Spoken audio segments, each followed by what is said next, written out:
सिखाएंगे। जो लोग अल्लाह पर ईमान नहीं लाते और आखिरत का इनकार करते हैं, मैंने उनका मजहब छोड़ दिया है और मैं अपने बाप दादा इब्राहिम और इसहाक और याकूब के मजहब पर चलता हूं। हमें शाया नहीं है कि किसी चीज को अल्लाह के साथ शरीक बनाए। ये अल्लाह का फजल है हम पर भी और लोगों पर भी, लेकिन अक्सर लोग शुक्र नहीं करते। ऐ मेरे कैद खाने के रफीको, भला कई जुदा जुदा आका अच्छे या अल्लाह जो अकेला है, सब पर गालिब है। जिन चीजों की तुम अल्लाह के सिवा परस्तिश करते हो वो सिर्फ नाम ही नाम है जो तुमने और तुम्हारे बाप दादा ने रख लिए हैं। अल्लाह ने उनकी कोई सनद नाजिल नहीं की। सुन रखो कि अल्लाह के सिवा किसी की हुकूमत नहीं है।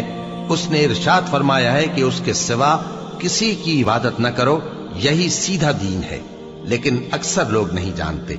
ऐ मेरे कैद खाने के रफीको, तुम में से एक जो पहला ख्वाब बयान कर